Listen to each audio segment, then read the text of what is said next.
ay si Jesus Nazareno. Jesus, El Santo Cristo, ng aming Ama at Panginoon, nga makapangyarihan na kami iyong patawarin. Dakilang Diyos, kami patawarin mo kami sa aming mga kasalanan. Ikaw ang aming tagapagligtas, si Jesus ng Nazaret. Ama, patawad po sa aking mga kasalanan mula ng pagkabata hanggang ngayon, sa aking galit ang puhabag sa sarili, hinanakit, hindi pagtitiwala sa iyong puso, hindi pag-una sa iyo't paghanap ng tagumpay sa maling kaparaanan. Nagkasala po ako sa iyo. Patawad po, Panginoong Hesus, pumasok ka sa puso ko. Ako'y sumasampalataya na ikaw ang Mesiyas, tagapagligtas, Panginoon, manggagamot ng buhay ko, na ikaw ang tanging sagot sa lahat ng mga problema ko at pangangailangan ko. At pinapatawad ko na rin po ang mga nagkasala sa akin. Salamat sa iyong pagmamahal at kapatawaran. Mamahalin kita, susundin, paglilingkuran, magtitiwala at mananatili sa iyo habang panahon. Amin. Panginoong Hesus, buksan mo ang aking puso at kaisipan. Patuloy ako'y nananalig sa iyo. Patuloy ako'y nanampalataya sa iyo. Sabi sa Ama ng mga salita mo, salita nga nagbibigay buhay, salita ni Jesus ng Nazaret. Sa bawat pagkakamali, sa bawat pagkakasala nga nagawa namin sa sanlibutan bilang isang tao, kami patawarin mo.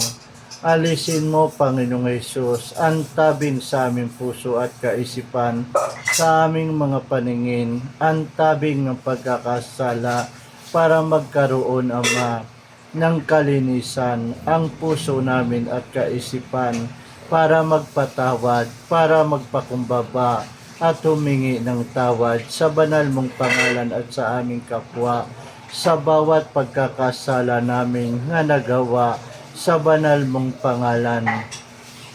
Naway pagkaloob, Panginoong Hesus ng Nazaret, na kami patawarin mo. Tulungan mo kami, Ama. Liwanagan mo ang aming puso at kaisipan para ang aming buong katawan ay matanglawan ng liwanag mula sa iyo.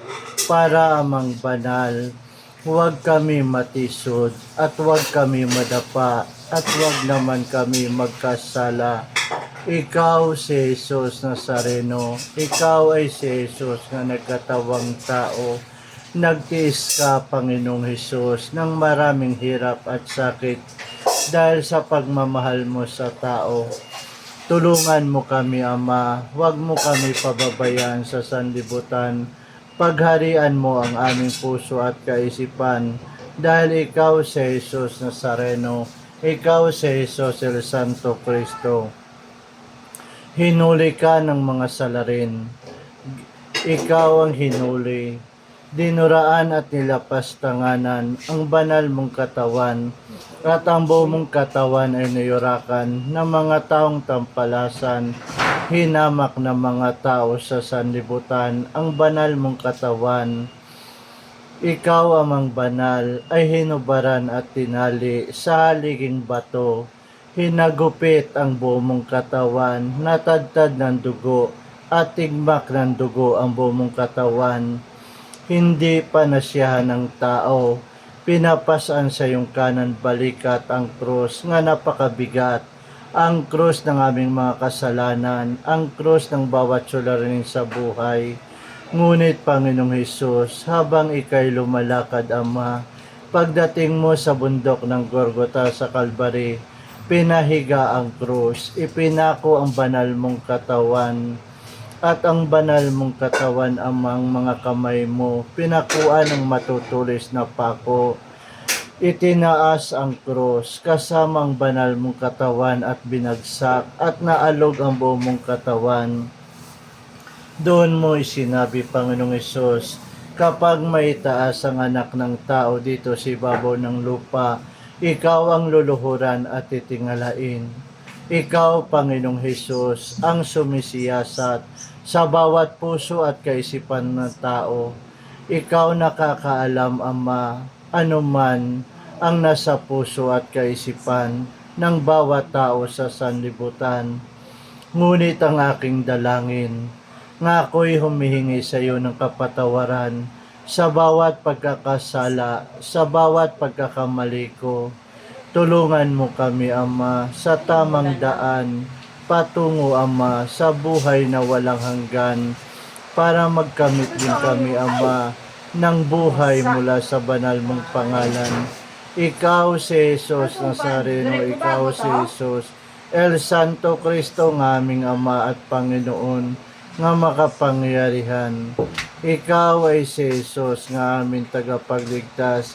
Ikaw ay si Jesus Nazareno, nga nagkatawang tao sa lupa, nakikihalubilo, nagpapadama ng pagmamahal sa tao. Ngunit nang ikaw ay nagpapagaling ng lahat ng mga uring sakit, ngunit ikaw amang banal ay pinagtabuyan, ngunit pinagbawalan ng bawat tao, Ama, na wag na magturo o mangaral sa pangalan na Jesus. Kaya ang pangalan na Jesus ay naikubli at naitago ng mahabang panahon.